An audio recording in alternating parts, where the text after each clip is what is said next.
Hello. Hello, give din po Ate Mila, Ate Jonelyn.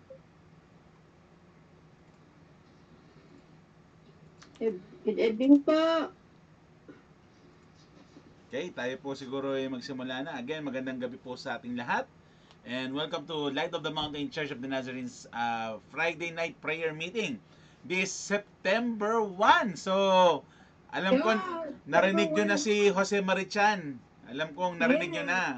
Nag whenever I see boys and girls na siya. October na kami sa So, office kanina. officially, Christmas na po sa ating bansang Christmas. Pilipinas.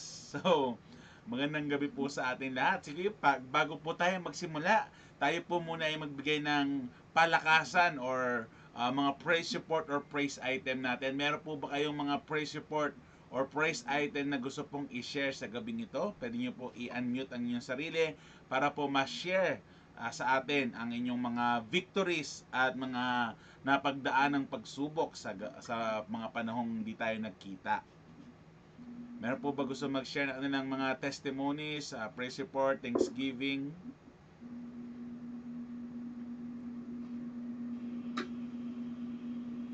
Siguro mamaya na pag marami na. Okay, so wala po sigurong, sige, wala mo nang mag-share. So, Mamaya na siguro next time share. na lang po siguro. Tayo po ay dumako na sa ating panalangin kung wala pong mag-share. Pero siguro ako mag-share ako. Ang share ko is sa aking health life journey is nasa 108 kilo na po ako from 130 plus kilo. Nagpapasalamat ako sa Panginoon na binigyan niya ako ng kalakasan, ng mga magagandang at saka itong gamot ko, kaso ubos na yung gamot ko, wala na akong gamot eh.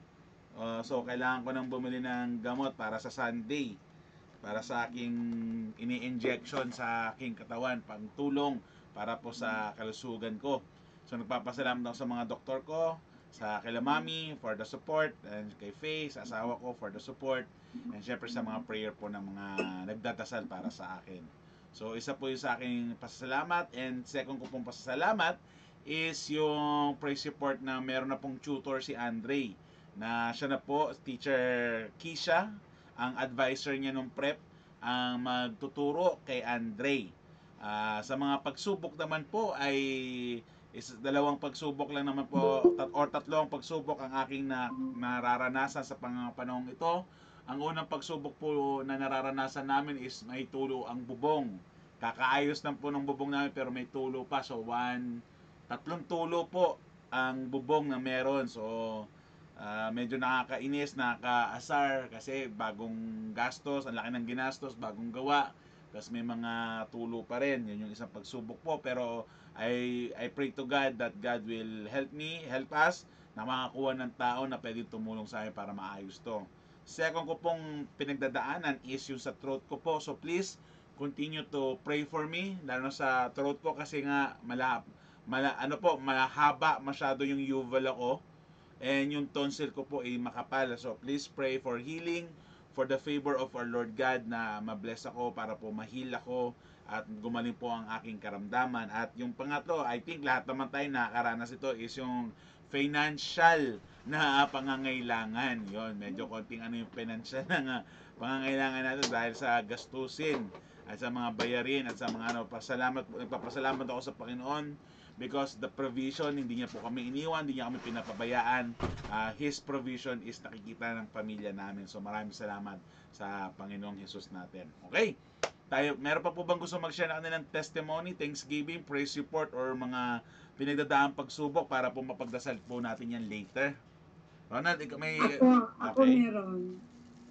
Okay, nagpapasalamat ako kasi galing na ako sa Davao.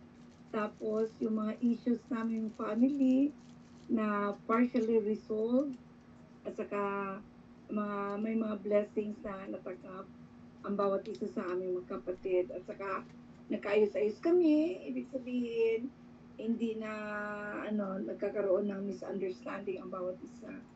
Kaya I really praise God na sa short time namin nasa Davao ng ate ko ay marami din kami na-resolve at least na kahit na matatanda na yung mga kapatid ko, ayun, pasaway pa rin. Kaya, praise God, dahil kahit napasaway sila, ang ibang mga kapatid kong mas younger ay nakakaunawa. Kaya, ano din kami, nag-sharing ng Word of God doon. Kasi, gusto ko ano sa kanila yung good news. At saka nakikinig naman, halos nakikinig sa aming mga sharing, mga kapatid kong babae lang. Kasi ang mga lalaki, ayaw sumama sa amin eh. Iba ang gusto nilang ano, kaya ang gusto ko lang, at least mga kapatid kong babae ay na-share ko ng word of God. Saka maganda naman ang result. Kaya thank you Lord for that. Okay, maraming salamat Mami for sharing your praise report. Meron pa po bang gustong umabol bago tayo magsimula? Okay, sige, tayo kung wala na po, tayo po yung magsisimula na. Let us pray. In the name of the Father, and the Son, of the Holy Spirit, Panginoong Isus, maraming salamat sa gabing ito. Thank you for the life of these people na nandito sa panahong ito. May you bless them, guide them, be with them, and protect them, and provide for them, and bless them, Panginoong Isus. Huwag niyo silang papabayaan. Gabayan niyo po kami sa aming pagbulay-bulayan ng iyong salita sa gabing ito. Hanggang din po sa pagpipray namin sa mga concerns at sa mga iba pang mga bagay. Panginoong Isus, binibigyan namin at papuri at pagsamba sa ngalan niyo. In Jesus' name we pray. Amen. Amen. Alright. Magandang... Nag-comment si Papa mo, Galapon. Hindi daw sila makapasok. Ewan ko, ano na yan. Hindi daw sila makapasok. Hindi sila makapasok. Bakit? Sige, wait lang ha. Pasok naman kayo. Wait lang po ha.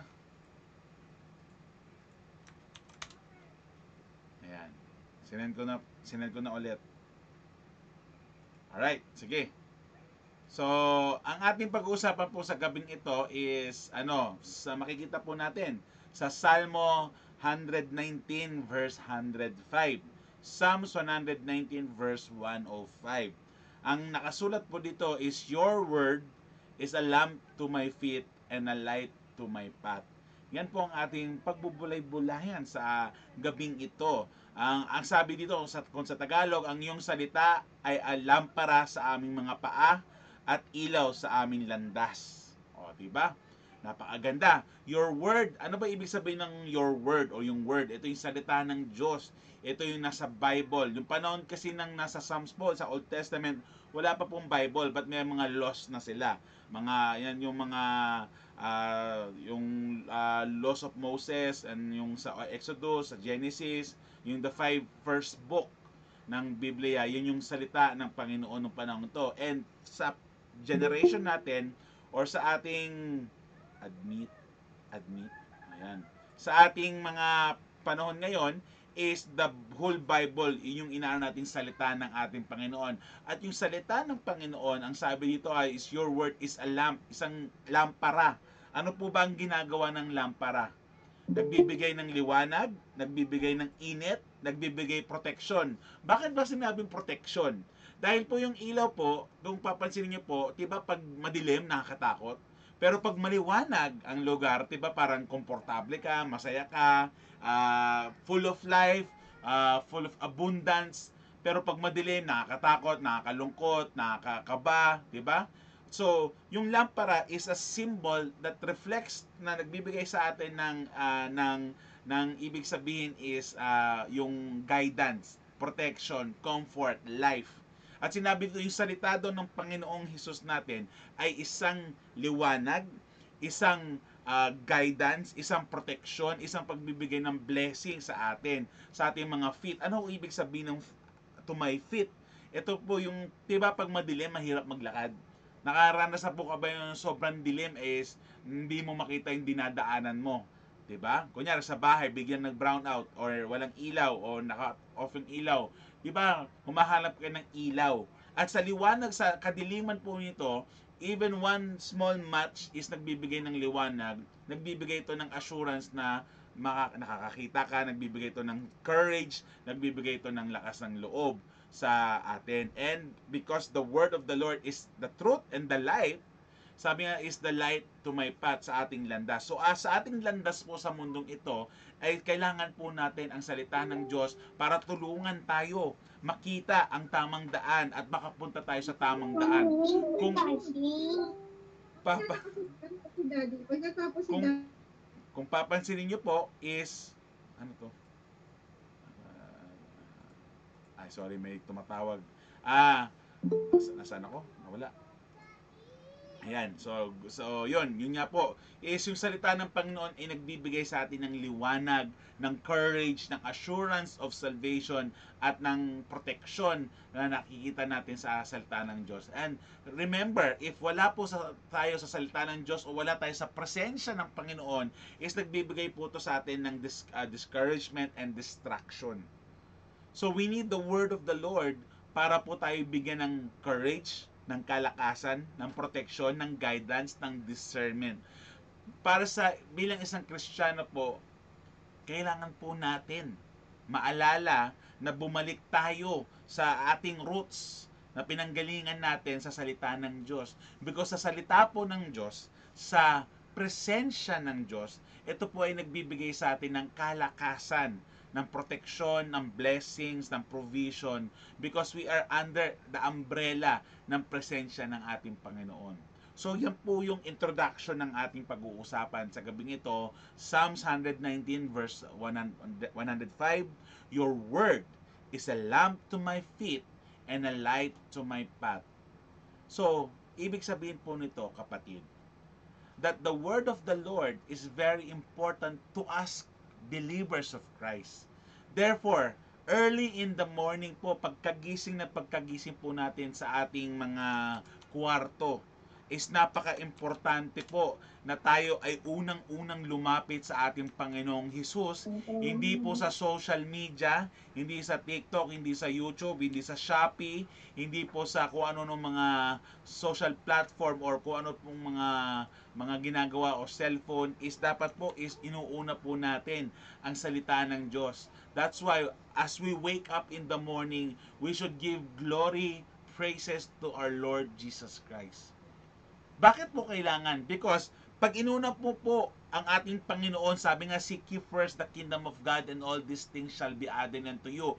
Unahin mo muna ang Panginoon. Seek ye first the kingdom of God and all these things shall be added unto you. Pag inuna mo ang Panginoon, kahit na may problema ka, kahit na may pinagdadaanan ka, kahit na may nararanasan ka, masakit, mahirap, pag inuna mo ang Panginoon, sinisigurado ko po na ang araw mo ay magiging victorious because inuna mo ang Panginoong Hesus sa buhay mo. That's why when we wake up, hindi po social media, hindi cellphone ang unang mong titingnan, kundi you breathe in, breathe out. Kung may tubig ka, inom ka ng tubig, then you pray to God, you worship God. Pagkagising mo sa umaga, i-worship mo ang Panginoon, magdasal ka kagad sa Kanya, seek He first. Aralin mo siya kaagad, bigyan mo ng glory ang kanyang presensya dahil sa protection na binigay niya sa iyo during ikaw ay natutulog. At tingnan mo ang araw mo ay meron kang lakas, may discernment ka, victorious ang araw mo na yon. Pero tingnan nyo, 90% or 95 to 99% sa ating mga tao sa mundong ito ay hindi po natin inuuna sa umaga ang Panginoon. And look where we are. Di ba parang minsan nangihina, naliligaw, nalilito, parang walang lakas, walang gana, because hindi po natin binigyan muna ng importansya ang pinakakailangan nating bigyan ng importansya sa araw na yon, kundi ang ating Panginoong Hesus. So we must seek God first. Why? Ba't kailangan natin i-seek God first? Because si God ang nagbibigay sa atin ng proteksyon. Si God ang nagbibigay sa atin ng discernment. Si God ang nagbibigay sa atin ng blessing, ng courage, ng strength, ng wisdom, ng knowledge, ng provision, so that we can win the battles that is at the hand sa araw na iyon. Ulitin ko po, kailangan natin ang Panginoong Hesus because siya po ang nagbibigay sa atin ng kalakasan na ating kinakailangan para po tayo ay magwagi sa ating pinagdadaanan sa araw na ito. It is not a laughing matter. It is very serious that we must give time to God. Dapat po sa umaga pa lang. Yes, busy ako, pastor. Wala po akong oras. Kailangan ko kasi nagmamadali po kagad ako. Kapatid, 5, 10 minutes, 15 minutes of your time early in the morning. 'Di ba? Napakaliit lang nung 5 to 10 minutes or 5 to 15 minutes na 'yon. Bigyan mo lang ng time ang Panginoon at tingnan mo kung anong difference na meron mangyayari sa buhay mo. Syempre hindi naman to oro mismo. Hindi to drastic na bigyan na lang pag ginawa mo parang wow, ang lakas ko. Siyempre, it takes time na maging habit mo ito. Kasi kung first time mo pa lang, bigla mong, ay, ang lakas-lakas ko, tapos bigla ka na lang manghihina kasi, ay, okay na, nagawa ko na yung kailangan ko, nakuha ko na yung kailangan ko. It takes time so that it will build as a habit para hindi ka mawala sa landas. The word of the Lord is very important to us Christian because this word of the Lord is our guide to how to worship God, how to praise God, how to be like Christ, how to enter heaven, how to have salvation, and how to understand how to love one another. Because kung nakikita niyo po sa Western world, hindi na po binibigyang importansya ang Biblia. Kaya tingnan niyo sila, Pride month ang meron sila. Minamaltrato nila o binabastos ang ating Panginoon. Tingnan mo ngayon si Pura Luka. Kilala niyo po ba si Pura Luka na nagbastos sa salita ng prayer ng Panginoon, 'di ba? Yung ama namin na balitaan niyo po ba yun ang binastos niya? Tapos akala niya hindi ako mali, hindi ako siya overacting lang kayo. This is the sign, mga kapatid, that the end is near. That Jesus Christ is coming soon. Na binabastos nila ang Panginoon, binabastos nila ang mga ng ating Panginoon. Tingnan mo, Pride Month, yung mga kung ano ng mga sa mga kanta. Nakikita niyo po ba yung mga kanta ngayon? Napansin niyo po ba yung mga lyrics ng mga kanta ngayon? It's about drugs, it's about sex, it's about killing, it's about boobs, it's about mga kung ano mga pera. Nakita niyo na po ba yung lyrics ng mga kanta ngayon? Hindi na yung lyrics na about love, about fellowship, friendship, hindi na to about working hard. Diba yung wala na yung meaning nun. Tingnan yung mga kanta ngayon, mga kung ano-ano, mga pabebe, mga pride, arrogance. Yan na yung mga kanta ngayon eh. Siyempre di ko naman nilalahat. Pero yung mga kanta na uso ngayon sa mga kabataan natin, especially in the Western world, na they worship Satan in their concert. Nakita nyo na po ba yung mga concert ng mga Western artists? Meron silang mga demonyo, may mga malalaswang mga visual sa kanilang mga music video. Kaya po, napaka-importante po ng salita ng Diyos sa panahong ito. Because ito pong salita ng Panginoon ay magbibigay sa atin ng karunungan para ma-discern natin kung ano ang mali sa tama. So that is why in Psalms, your word is the lamp to my feet and the light to my path, because the word of the Lord give us wisdom, give us discernment, give us the courage and the strength to fight evil, to fight the good fight of faith, to run the race, to actually be Christ-centered and Christ-like. Pansinin niyo po mga kapatid sa ating mga environment ngayon. Puro hatred, puro crimes, puro pride, puro envy, puro jealousy, pera sa mag-asawa, pera. Puro na lang pera, kulang ang pera, ito lang ang bibigay mong pera. Tapos pag binigyan mo ng pera, kulang pa tong pera to, pera na lang. Walang masama sa pera because ang pera, binibigyan niya tayo ng pagkakataon to pay our bills, to buy the food, magkaroon ng tayo ng bahay, magkaroon tayo ng kuryente. Walang problema sa pera. Pero kung pera na lang, tingnan mo anong mangyayari sa buhay natin. O, mukha ka ng pera. Sabi ng iba, walang masama sa magbukang pera, at least may pera. Oo, wala namang masama sa pera. Pero kung puro pera na lang ang pag-uusapan, mag-aaway kayo kasi pera, magkakaroon ka ng problema dahil sa pera, Puro na pera. Hindi lang pera eh. Because yan dyan nag-i-start po eh. Because nakalimutan na natin, umasa tayo sa Panginoon. Because ang Panginoon, pag umasa ka sa Panginoon, ang Panginoon mo ang magbibigay sa'yo ng oportunidad para kumita ka ng pera.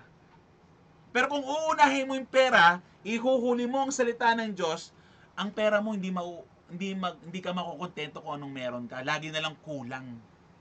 Lagi na lang bitin.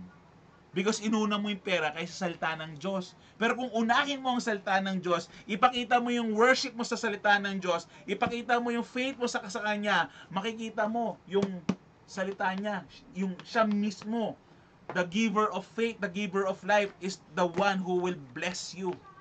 That's why, in our life, we should begin in prayer. Nagsisimula po ang araw natin dapat sa panalangin. Because sa salita ng Diyos, sa presensya ng Diyos, dyan po natin makukuha yung comfort, yung peace, yung courage, yung blessings. Seek ye first the kingdom of God, and all these things shall be added unto you. Unahin natin ang Panginoon. Because tandaan po natin, uulit-ulitin ko po, ang salita ng Diyos ay napaka-importante sa atin. Because yan po ang ating pagkaing spiritual. Naranasan nyo na maging malnourished? Di ba pag hindi ka kumakain ng tama, kulang ang kain mo, pangit ang kain mo, hindi maganda ang balanced diet mo, nagiging malnourished ka, nagiging unhealthy ka. Imaginein mo, sa salita ng Diyos, hindi ka kumakain. Once a week ka lang kumakain. Pag magkakain ka, late ka pa. Pupunta ka sa church pag gusto mo lang. Tapos palagi kang late, palagi kang wala, palagi kang busy. Paano pa nagkataon na bigyan dumating ang Panginoong Hesus? Oo, busy tayo lahat. May trabaho, may pag-aaral. Importante yan eh. Pero paano pag masyado mong binigyang importante yan, hindi mo na binigyan ng oras ng Panginoon, baka mamaya pagdating ng Panginoon ay, sino ka? I never knew you, get away from me. Importante po na may oras tayo sa salita ng Diyos. At let us begin it with prayer early in the morning. Sabi nga po dito, begin with prayer. Begin with prayer and ask the Holy Spirit to be your interpreter and teacher, guidance, protector, and provider on the day as you wake up. First, tabat, is we pray for guidance. Tama po ba? Sa pagdadasal natin is we pray for guidance. Our Bible study will be much more fruitful if we seek help from God. James said, if any of you lack wisdom, let him ask God. God never tires of our coming to Him for help. And it's much better for you to seek His help than to try to interpret Scripture on your own. For human are prone to error. So ask God's guidance. He will help you. That is dapat our number one prayer, is to ask guidance from the Lord with the help of His Holy Spirit. Because He will be our help. Sabi nga sa Hebrew is our parakletos, our helper. Second is we pray for truth. Kasi 'di ba maraming scam, maraming manloloko, maraming mga scammer. We need the help of the Lord so that we can define truth. Because sometimes ang truth is ang lie is nakabalot sa peking katotohanan, and minsan pinaniniwalaan pa natin yung peke kaysa sa katotohanan, because ang peke is it comfort us while the truth hurt us. That's why the truth shall set us free. That's why we need to pray for the truth. Sabi nga dito, Jesus said, and you shall know the truth, and the truth shall make you free. But the truth is not always easily discerned. Sometimes we have hard time finding it.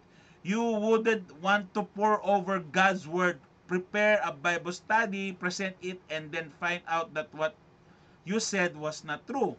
Our Bible study, or the study of the Bible, must lead us to truth. So pray that God's truth, the main truth of the passage you are studying, will become evident to you. Kasi po, pag wala po nababago sa inyong buhay, sa ating pagbabasa ng Biblia, ibig sabihin po nun, wala pong impact yung Bible na binabasa mo. The truth hurts, but because it hurts, it means na may sinisira, tinatanggal, pinuprune ang ating Panginoon sa buhay nating pangit. Like a gardener, Diba, sa isang gardener or sa isang magluluto na lang para mas makarelate tayo. Diba pag may bulok, tinatanggal natin? Pag magluluto tayo, kunyari may bulok na parte sa gulay, tinatanggal natin. Siyempre hindi natin papakainin kasi bulok nga eh. Siyempre pag kinain mo yung bulok, sinama mo sa pagluto yung bulok na pagkain na yun, anong mangyayari? Diba magkakaroon ng upset stomach? So, bilang isang mabuting magulang, tinatanggal natin yung mga bulok para hindi masira yung mga hindi masira yung mga tiyan na kakain, hindi sila ma-food poison for their protection. Ganun din po ang ginagawa sa atin ng Panginoon. Kung nasasaktan ka sa salita ng Panginoon, ibig sabihin may tinatanggal ang Panginoon sa iyo na kailangan natin baguhin. Even me, madalas ako tinatanggalan ng Panginoon at minsan masakit talaga, hindi minsan, masakit talaga, but we have to endure it so that we can become Christ-like. Number 3, we pray for insight. Sometimes we can find the truth, but we don't have much insight or discernment into it. Insight is the power of seeing into a situation. It's the ability to comprehend the inner nature of something. People who have insight see beyond the truth. They see it inside it.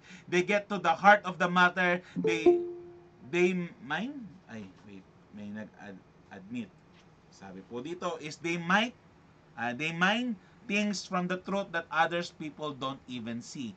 Insight is a gift from God, and it can become yours as the Holy Spirit of God for insight as we study the Bible and as we live our daily life. Remember, the Spirit searches all things, yes, the deep things of God. Ask Him, ask the Holy Spirit to show you some of the deep things that we need to understand and know.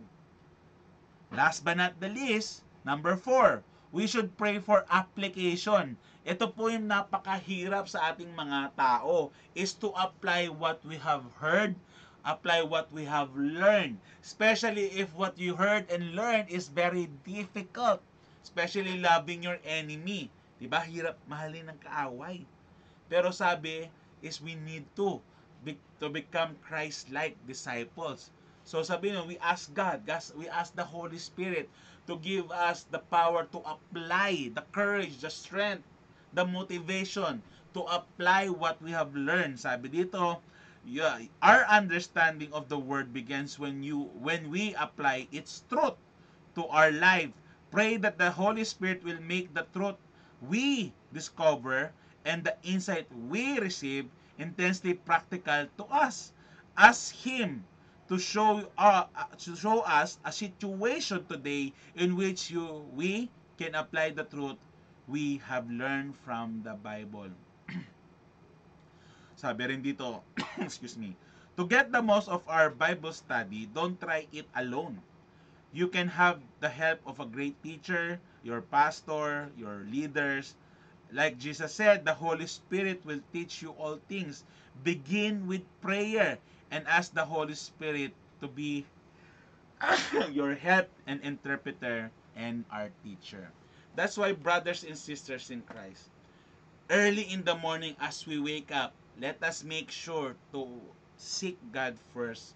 Huwag yung cellphone, huwag yung social media, huwag yung Shopee o Lazada natin, kundi unahin muna natin ang ating Panginoong Hesus. Pray. Kahit 5 minutes, 10 minutes, 15 minutes lang yan. Okay na yan as long as nagkaroon ka ng intimate time sa inyong Panginoon. Because tandaan nyo kapatid, hindi natin alam kung kailan siya babalik. Let us always remember that we must be prepared every single second in our life. Because baka mamaya bigla-biglang rapture na. Paano yun? Pag hindi tayo prepared. Paano yun pag mayroon pang hatred sa ating puso?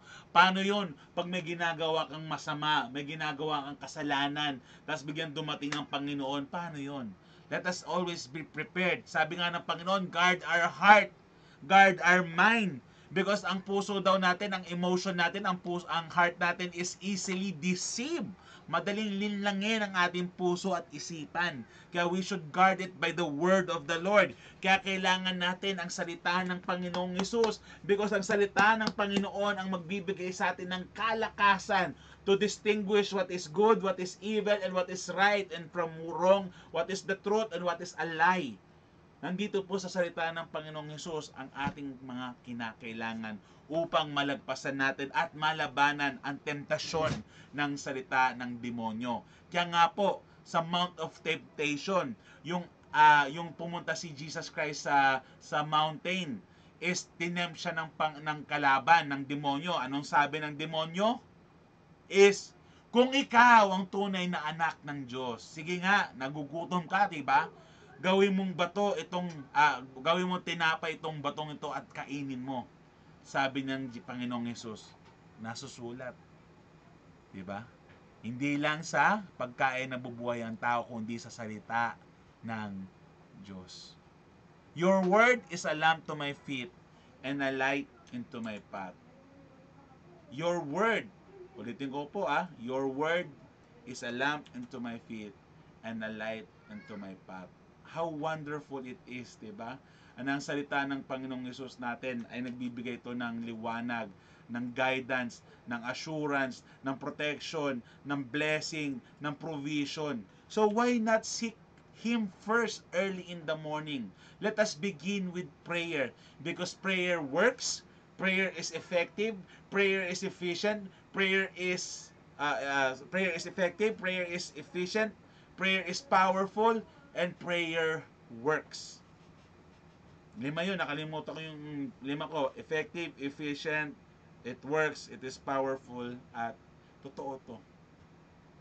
So let us, bukas ng umaga, pagkagising mo, I challenge you, brothers and sisters in Christ, pagkagising mo, wag cellphone, wag lalamove, wag Shopee, wag TikTok, wag Lazada, wag YouTube, wag kung ano-ano ang gawin mo. Kung maihi ka, okay lang, ihi ka muna. Pero wag mo muna unahin yung ibang hindi mga importanteng bagay. Unahin mo muna pagkagising mo, magdasal ka. Magpasalamat ka sa Panginoon. Ang tawag natin doon is acts prayer.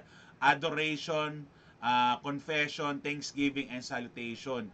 Pasalamat ka muna, be grateful, mag-thank you ka, you confess your sin, tapos magbigay ka ng pasasalamat at magbigay ka ng papuri sa inyong Panginoong Hesus. Unahin po natin yon and see the difference in your life this coming weeks, this coming months. Mas magiging grateful kang tao. Kasi, to be honest po, atin-atin lang po to. Marami pong ungrateful na tao sa mundo ngayon. Narinig niyo po ba ako?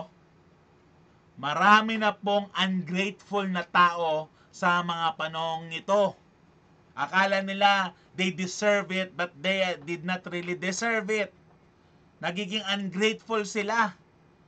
Pero subukan natin mag-pray umaga, magpasalamat tayo sa Panginoon, and see the difference and how God will change our life to be more grateful, to be more thankful, and to be more content sa salita ng ating Panginoon para po mabago yung attitude natin. Mabago yung mindset natin. Kapatid, hindi madaling maging Kristiyano. Pero I tell you, hindi nga siya madali. Pero pagdating naman ng reward ng Panginoon, kung naging tapat tayo, tunay at tapat tayong Kristiyano sa kanyang kaisa-isang anak na Jesu Kristo, may reward po tayo niyan sa langit. So be courageous, be faithful until the end, and see what God will bring us, what God will bless us, and what will provide for us. Let us pray. In the name of the Father, of the Son, of the Holy Spirit, Panginoong Hesus, binibigyan namin lahat ng papuri at pagsamba ang iyong ngalan. Maraming salamat sa mga taong nandito ngayon, kay Nanay Teresita, kay Ronald, kay Mami, kay Ate Junilyn at sa kanyang pamilya, kay Angela, kay Ate Chris, kay Mama, kay Papa, kay Ate Mila, ganoon din sa kanyang mga kasama, kay Faye, sa kanyang mga kasama, ganoon din po ang iyong lingkod. Bless you po kami, guide us, be with us, protect us, and guide us, Lord Jesus. Ilayo po kami sa kapamakan and heal us, Panginoong Hesus, sa may mga nakaramdaman katulad ko, Lord, is may we see favor in your sight and heal us, Lord Jesus, and bless us, provide for us, lalo sa financial na pinakailangan namin para po mabayaran, makabili, at maging maayos po ang aming pamilya, ay gabayan niyo po kami. Maraming salamat sa buhay ng mga taong ito, Panginoong Hesus. Binibigyan namin lahat ng papuri at pagsamba sa ngalan niyo. In Jesus' name we pray. Amen at amen. Tayo po ngayon ay dadako sa ating prayer request. So kung may prayer request po kayo, ngayon po ang panahon ito para po ay i-message nyo po ang inyong mga prayer request. Okay, bago po tayo magtapos ay meron po bang gusto mag-share sa inyo sa gabing ito, sa inyong natutunan or sa may gusto kayong i-share lang po, pwede nyo po i-open ang inyong mga mikropono para po magbigay ng insight or ng opinion nyo or ng ibang additional information po or sa mga testimony na kung may idadagdag nyo po. So, paki-open nyo po yung mic nyo kung may gusto po kayong sabihin.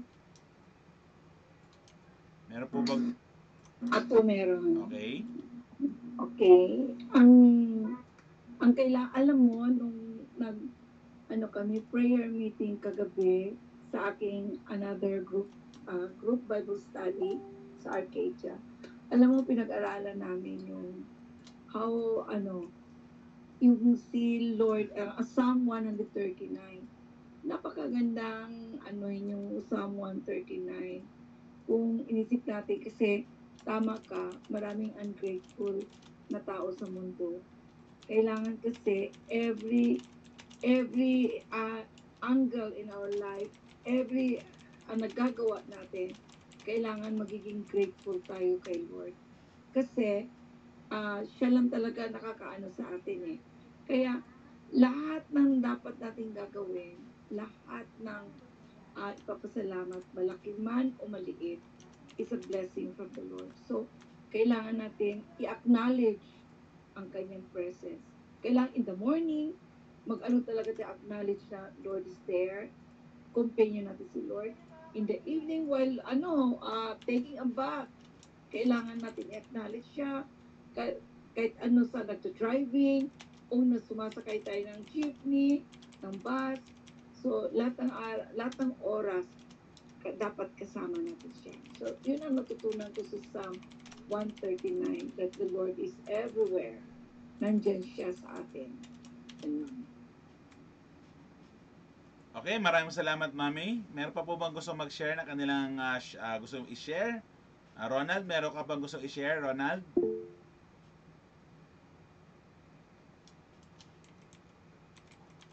Ronald? Mushi-mushi. Okay, wala. Ate Chris, ikaw may gusto kang i-share? Wala. Oh, yes, Ronald, go. Praise report lang po. Sige. Ano po siya, hindi ako nakasalita kanina. Yun nga, kasi nag-celebrate ako ng advance birthday celebration sa office. Kung ba parang nakaka-bless kasi syempre nakadumagdag na naman ng isang taon. Medyo matanda na. pero masaya dahil masaya ako kasi share ko na lang rin kasi may praise report ako na almost 2 weeks na po ako hindi naggagamot at na siya, kumbaga parang na-overcome ko na yung insomnia ko. So nakakatulog na ako ng maayos. Buti ka pa. So, ako lang. hindi pa eh. Bumili na ako ng melanin ba yun? Melatonin ba yun?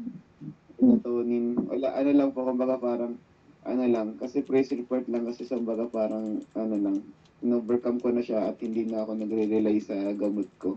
Kumbaga kasi mahirap maging drug dependent. Kumbaga parang mahirap din, parang konting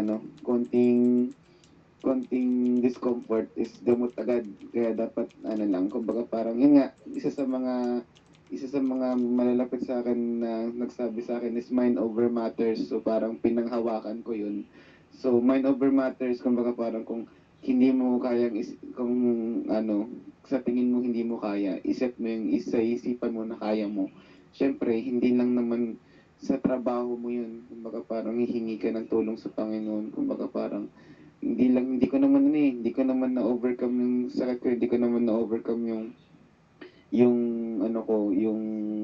hindi ko naman na-overcome tong sakit ko kung wala yung tulong ni Lord. At saka syempre, kung walang tulong ng mga mentors na sa paligid ko. Kumbaga parang masarap sa pakiramdam na naglilingkod ka sa Panginoon at nakapalibot ka sa taong tama. Kaya, yun, kasi kung ano eh, kung hindi o kung yung nakapaligid sa'yo kung yung nakapaligid sa'yo hindi tamang tao, tara pre, inom na lang tayo para Oo. makatulog ka. Inom na lang tayo. Inom na lang tayo para pampatulog. Inom na lang tayo. Pero hindi eh. Kumbaga kung nasa paligid ka ng tao na kaya mo yan, bas, walayo, hindi. Sumama ka. Kumbaga parang I am so blessed. I am so blessed na I am surrounded by ganong mga tao. Kumbaga parang hindi sila yung nagpupush sa akin na, ayun, na magpatuloy at lumaban. At ngayon, by the goodness of God, nakayanan ko. Amen. Nalabanan ko yung sakit. Kumbaga parang kahit mahirap, may discomfort ng mga ilang araw, pero kinaya ko. Sabi ko, kaya ko to. And then ngayon, normal na. Nakatulog na ako ng maestro, hindi ako nangangamba na wala akong gamot, hindi ako makatulog. Pero nakatulog ko maayos. Though pagising-gising, pero okay, nakakatulog naman balik. Kumbaga parang, basta, I am so blessed. Yun lang yung praise report ko. And hindi ko pa siya nasi-share na last time, pero ngayon, I am sure na kasi 2 weeks na eh. Alright, nice. Kumbaga parang hindi ko muna sinasabi kasi baka mamaya bumalik ako doon na pumili ulit ako ng gamot ko. Kainin ko yung sinasabi ko, pero hindi. Sabi ko, sure na. Kumbaga, 2 weeks na. At sinasabi sa akin ni Eloise, sabi niya, love, sa tingin mo, okay pa ba yung ginagawa mo? Kasi syempre natatakot din siya eh. Kasi baka mamaya magpanik at ulit ako. Pero sabi ko, hindi lang kaya ko to. Nararamdaman ko, kakayanin ko. Alright, Kumbaga good. parang ganun. Yun Amen. po. God bless, Ronald. That's a very good achievement, ha? Kasi ako naman ngayon, uminom ako ng gamot kasi may insomnia rin ako eh. And sometimes, hindi naman panic attack, anxiety. Minsan alam mo na yon. So, praise God. I'm very happy to you, for you na nalalabanan mo ang mga ganyang pagsubok sa iyong buhay. So, maraming salamat for sharing it to us, and ganun din po sa atin. Talagang yun lang natin. Sa akin lang talaga, kinailangan ko lang kasi kailangan ko magkaroon ng deep sleep kasi gumigising ako, pagising-gising ako, may insomnia ka na, tapos pagising-gising ka pa, tapos mabilis ka matrigger magising dahil pag may konting ingay, na ka kaagad. So, praise God sa buhay mo, Ronald, dahil doon. And advance happy birthday kasi malapit na po birthday niya sa Monday. Kanyang birthday sa Monday. So, praise God. So, meron pa po ba gusto mag-share ng kanilang praise report or any opinion or any gusto yung dagdag na salita sa gabing ito? Okay, siguro wala na. Sige, tayo po'y dumako sa panalangin. So, may prayer request po tayo dito. Ang prayer request po ni Mama, nila Papa. Good health of everyone, God's daily and financial provision, God's protection to everyone, sustaining grace, Gian work, and the Guzman family. Kay Ate Mila naman is prayer request niya, magaling na sana ang sagot sa anak ko sa paa. Napako, sugat. Sugat sa anak ko sa paa, napako. Sana makayanan niya ang sakit na nararamdaman niya palagi siya ingatan ni God sa kanyang trabaho. Kasi pag-pray po natin, masakit niya kasi may anti-tetanus yan, pati stitch. Yan. Sige, pag-pray po natin Ate Mila. Ganda kay Angela, si Paulo 3 linggo na siyang wala sa church. Pasabihan na lang ako ha. Thank you. So, si Angela, prayer request niya po is good health of my loved ones, knowledge, wisdom, and strength for me and Paulo, protection for my family and Paulo's family, guidance and successful celebration sa birthday niya, September 8. So, magdidibon. Ayun o. Ba't di ka na lang sumama, Paulo? Ba't nandyan ka pa? Pambihira ka naman. Nag-join ka na lang sana, diba? Pambihira tong batang to. Oh. Kikis kita dyan eh. Ay, Sunday ha, huwag kang mawala ha. Magdidibo na po ang ating... Nagtatype kasi Kuya Mick. Oo nga puro dahilan eh. Joke lang, joke lang. Naintindihan ko naman, nagpaalam naman si Paolo sa akin na may ginagawa siya. So, konting biro-biro lang yun. Konting biro-biro lang. Na may dating. Yes.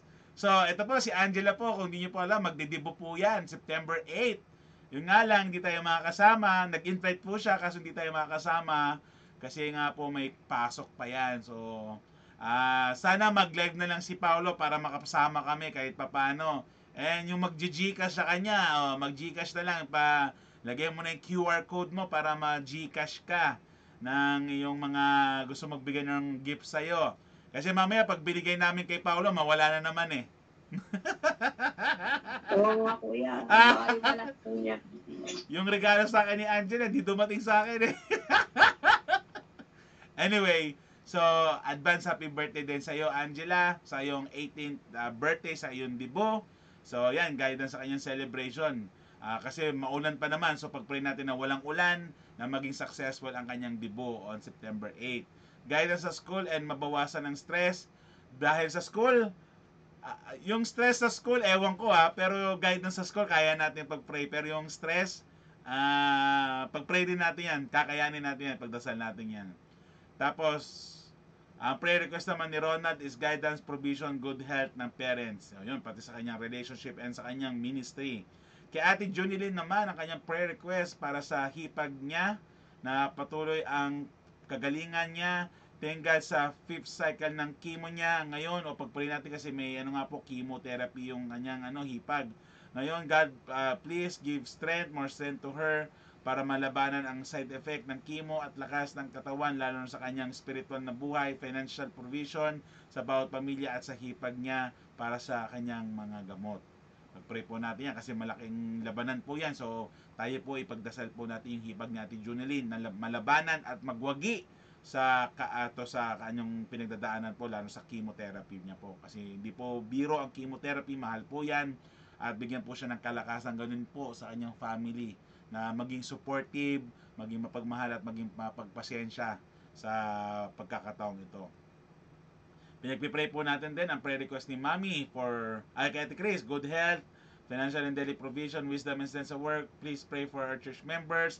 Plans na nila ni Pastor, makahanap ng new staff sa office. Baka po may kilala kayo, kailangan po kami ng isa pang auditor at isang bookkeeper. Kung nakita nyo na po yung namin, sana po i-share nyo para po ng ibang tao, tapos pray for our new clients. Yan, pati old clients and current clients. Prayer request naman po ni Mami is we can look for 3 additional staff ASAP, additional client to replace sa nawawala. Sa Palo liquidation report, sana ma-approve. Ang quotation namin, good health for all church members. Kay Faye po, nawala si Faye. Okay. Siguro prayer request namin is yung pag-aaral ni Andre. Lalo na may tinitake siyang gamot ngayon para sa kanyang brain development and para sa ADHD niya.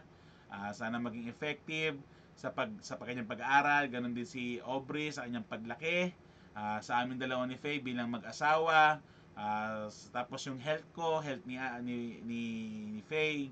Ganon din sa aking karamdaman. Ito po yung pag-pray request ko, yung sa throat ko po, na pag-pray nyo po ako na magkaroon ng favor sa ating Panginoon, na magkaroon din po ako ng kagalingan. Okay? Tayo po yung manalangin sa pagkakataong ito. Let us pray. I'll give you a moment to pray, then we will close us in prayer. So tayo po yung manalangin sa pagkakataong ito. Let us pray in the name of the Father, of the Son, of the Holy Spirit. Panginoong Hesus, kami ay nandito sa inyong harapan. Gabayan niyo po kami, Panginoong Hesus. Huwag niyo kami papabayaan, Panginoon. Gabayan niyo po ang bawat isa na may tinatahak na nilalabanan ng mga pagkakataong ito. Hallelujah, hallelujah, hallelujah.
Hallelujah, hallelujah, hallelujah. Panginoong Hesus, sa gabing ito, kami ay lumalapit sa inyo. Maraming salamat sa buhay ni Mami, ni Ate Junelyn na kanyang pamilya, Ate Mila, kanyang pamilya, kay Ronald sa kanyang mga kasama, kay Angela at kay Paulo na nakikinig sa kabilang phone, kay Ate Christine, kay Nanay Teresita, kay La Mama, kay La Papa, ganun din sa akin, Panginoong Hesus.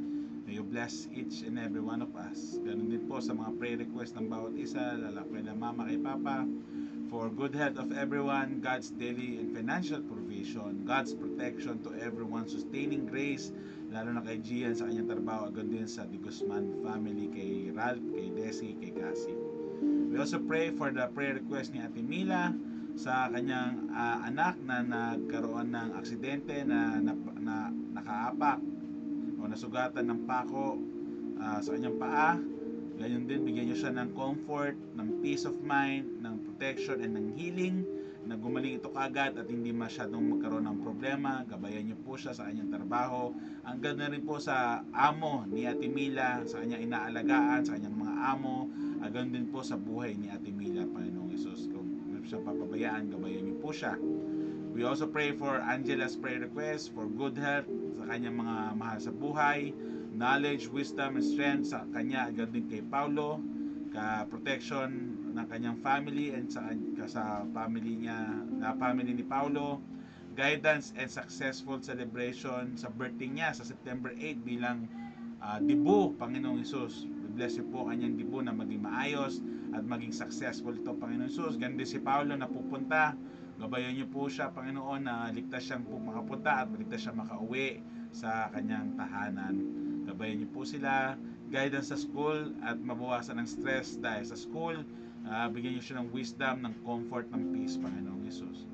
We also pray for the prayer request ni Ronald, guidance, provision, good health ng parents, sa kanilang dalawa ni Eloise, sa kanya, kay mismo kay Ronald, sa kanyang ministry, sa kanyang trabaho, Panginoong Hesus. We also pray for the prayer request ni Ate Junelyn na sa kanyang hipag na pagtuloy ng kanyang kagalingan. Lord, alam namin walang imposible sa inyo. Alam namin na makapangyarihan ka, Panginoong Hesus. Alam namin na may lakas at may kapangyarihan ang iyong dugo, ang iyong salita at ang iyong pangalan, Panginoon. So in Jesus' name, Lord Jesus, we pray and we ask for favor, for healing sa kanyang hipag, Panginoong Hesus. Huwag niyo siyang papabayaan. Give her strength, give her encouragement, give her motivation, give her peace, and give her the provision that she will need, Panginoong Hesus, upang ma-overcome itong kanyang kinakaharap. Ganun din po, i-bless ang kanyang family, Panginoong Hesus, na maging supportive at mapagmahal ang kanyang family. Huwag niyo silang papabayaan, Panginoong Hesus. Tulungan niyo sila, especially financial, Lord, ay mabayaran at maging maayos ito, Lord. Bigyan niyo siya ng kagalingan na nagagaling sa inyong pangalan, Panginoon Jesus. In Jesus' name, Panginoon, in Jesus' name. Ganun din po sa prayer request ni Ate Chris for good health, financial and daily provision, wisdom and strength sa kanyang work. A prayer for the church members sa Light of the Mountain Church of the Nazarene, sa ministries nito, sa mga members, sa mga leaders, at sa mga gagawin pa namin, Panginoon Jesus. Plano nila ni Pastor, makahanap ng new staff para sa opisina, and praying for new clients, Panginoong Jesus. We also pray, Panginoong Jesus, sa makahanap, ang prayer request ni Mami na makahanap ng 3 additional staff as soon as possible, additional clients sa replacement na nawala, sa mga meetings na mangyari next week na ma-approve, lalo sa Sapalo liquidation, good health ng lahat, at ganoon din sa simbahan, Panginoon. We pray for FBD Buying Company CPA, sa mga empleyado nito, sa mga trabaho na ito, sa mga kliyente na ito, Panginoon Jesus, sa opisinang ito, bless you po. Ganun din ang aming church, Light of the Mountain Church of the Nazarene, bless yung aming simbahan, ministry, pastors, leaders, members, and guests, sa mga ginagawa namin, Panginoon. Ganun din po kay Andre, sa kanyang paglaki, sa kanyang pag-aaral ay maging maayos, maging matalino, maging masipag, maging mabait, maging kaaya-aya itong buhay nila sa inyo, Panginoong Hesus. Ganun din, Panginoon, kay Aubrey sa kanyang paglaki, huwag sila papabayaan. Ganun din po sa aming marriage life ni Faye, na mas maging malakas, maging mas mapagmahal, maging malambing, at mas mabigay ng priority sa bawat isa. Gabayan niyo po kami, Panginoon, sa aming bilang mag-isang asawa, na i-bless niyo po kami, Panginoon Jesus. Ganun din po sa akin nararamdaman, Lord, may I ask for favor also, na magkaroon ako ng kagalingan sa inyong salita, sa inyong dugo, at sa inyong pangalan, Panginoon Jesus. Bless niyo po kami, i-heal niyo po kami, Panginoon Jesus. Lumalapit kami sa inyong harapan, narinig niyo ang aming mga pangangailangan. Lord, your will be done. Gabayan niyo po ang bawat isa sa amin. Huwag niyo kami iiwanan. Lord, we give you all the glory, honor, and praise. We love you, Lord. In Jesus' name we pray. Amen and amen. On behalf of our church, Light of the Mountain Church of Nazarene, God bless you po. Stay safe at maraming salamat po. Bye-bye. Thank you po. Bye-bye. Amen. Good night po. At namatay ka agad.